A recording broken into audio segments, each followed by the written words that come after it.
बिहार विधानसभा चुनाव के नतीजों के बाद नेता प्रतिपक्ष तेजस्वी यादव ने राज्य की नई सरकार पर तीखा हमला बोला है। 11 जनवरी को जारी अपने प्रेस वक्तव्य में उन्होंने चुनाव परिणामों पर सवाल उठाते हुए कहा कि हालिया चुनाव में लोक की हार और तंत्र की जीत हुई है। उन्होंने आरोप लगाया कि सत्ता पक्ष ने जनतंत्र को धनतंत्र और मशीनरी के दुरुपयोग से प्रभावित किया है। तेजस्वी यादव ने कहा कि वे सकारात्मक राजनीति के पक्षधर हैं, इसलिए सरकार गठन के शुरुआती 100 दिनों तक नई सरकार की नीतियों और कार्यक्रमों पर कोई सीधी टिप्पणी नहीं करेंगे। हालांकि उन्होंने स्पष्ट किया है कि इस दौरान वे जनता के बीच रहकर सरकार के कार्यों की विवेचना और मॉनिटरिंग जारी रखेंगे। नेता प्रतिपक्ष ने डबल इंजन सरकार को उनके चुनावी वादों की याद दिलाते हुए निम्नलिखित मांगों को प्रमुखता से रखा। चुनावी प्रण के अनुसार 1 करोड़ युवाओं को सरकारी नौकरी दी जाए। प्रदेश की 2.5 करोड़ महिलाओं को वादे के मुताबिक 2-2 लाख रुपए की राशि मिले। खबरों का सिलसिला लगातार जारी है। बने रहिए TTN 24 न्यूज के साथ। देखिए, आप सब लोगों को सबसे पहले नव वर्ष की शुभकामनाएं हम लोग देते हैं। और आप सब लोग जानते हैं कि पिछले साल जो है चुनाव जो है संपन्न हुआ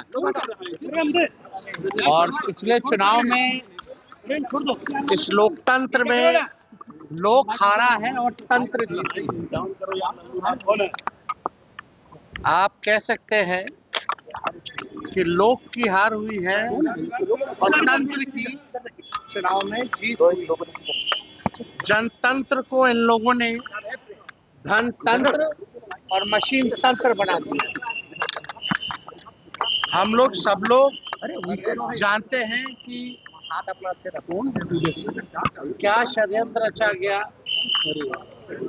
छल कपट से ये लोग चुनाव जीते। लेकिन नई सरकार कैसे बने ये पूरा देश और बिहार की जनता जानती है।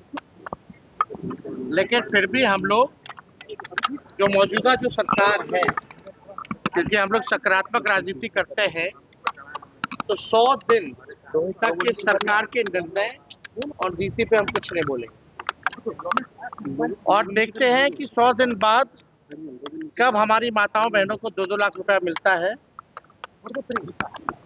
1 करोड़ नौजवानों को नौकरियां कब मिलती है, हर जिलों में 4-5 कारखाने लगाने की बात की गई है। लगते हैं कि नहीं लगते हैं, 100 दिन तक हम कुछ नहीं बोलेंगे। और ये सरकार की जिम्मेदारी है कि जो घोषणा पत्र इन लोगों ने जो जारी किया है, उस घोषणा पत्र को जमीन पर अमल करने का काम। बिहार में अपराध बढ़ गया है।